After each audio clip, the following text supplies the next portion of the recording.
Hello, my name is Kayla Sullivan, and I am a public health professional. I am here to present the hazard analysis report for the office.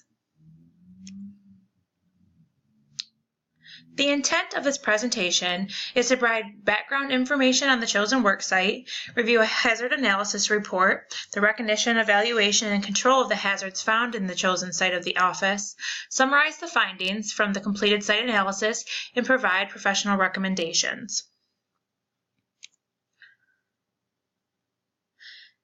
The office is a section of the University of New England and located on the campus in Portland, Maine. The office worksite has approximately 60 full-time employees, approximately 40% of whom are male and 60% female. The ages of the employees range from 22 to 50 years old. The employees work 8-hour days and their work hours vary. The majority of their workday is spent typing on the computer and talking on the phone.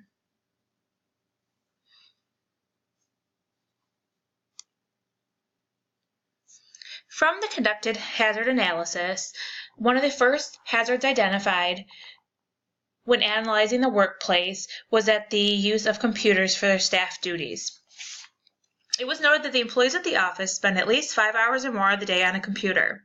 Typing on a keyboard is a low-intensity and high sedentary activity, which is also known as static work. This can produce prolonged strain on the shoulders, arms, wrists, hands, and back.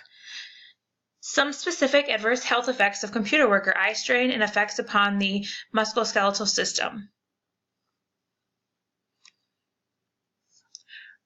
Repetitive motions are another risk for the office employees who are working at a desk all day. Repetitive motion disorders, also known as RMDs, are muscular conditions that result from performed motions during the workday and daily functions.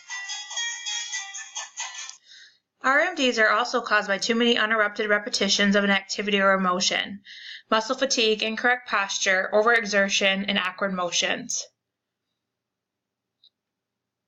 One of these examples is carpal tunnel syndrome, and over the past 10 years, there has been 3 reported cases of carpal tunnel that have resulted in more than 5 days of lost time at the office.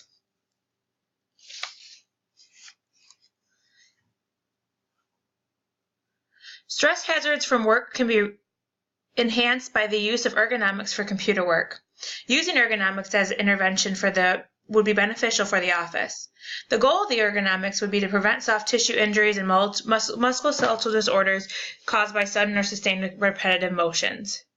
To create an ergonomically sound work environment, the National Institute for Occupational Safety and Health recommends designing tasks, workspaces, controls, displays, tools, lightings, and equipment to fit employees' physical capabilities and limitations.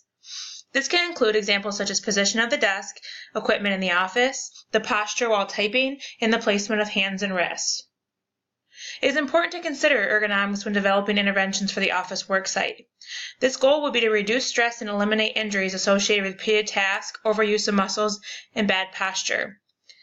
For this, training would also be important as part of the ergonomic process for the staff. This will ensure that the office workers are aware of the ergonomics and its benefits, and also be able to report any issues related to early symptoms of musculoskeletal disorders.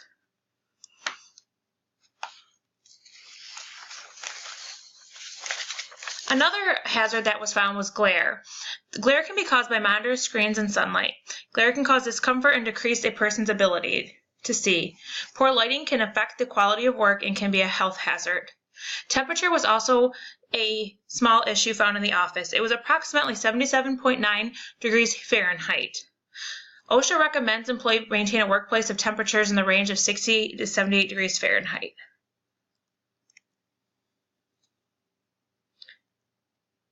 A recommendation for this would be to measure the average illumination throughout the workplace and check for glare. It is also important to replace bulbs on a regular schedule. In regards to temperature, it's important to strive for consistency within these ranges and allow for accommodations, because temperature can be an individual comfort. Lastly, psychosocial hazard is important to consider when looking at a hazard analysis.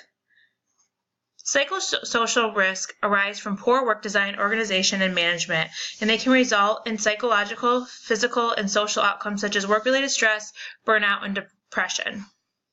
The JQR model showed that there was low strain in the office, meaning low job demand and high decision.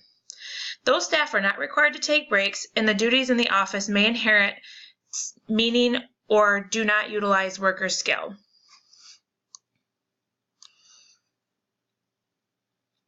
Recommendation for this would be awareness and prevention of job stress, implementing break guidelines or promoting the use of allotted break time, an employee wellness program, and also to encourage feedback from employees regarding their task and promote productive challenges into their work job duties.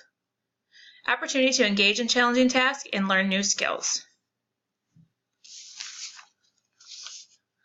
Occupational safety is a systematic process that involves ongoing monitoring and surveillance of occupational hazards and communication of these risks, collaboration between employers and workers.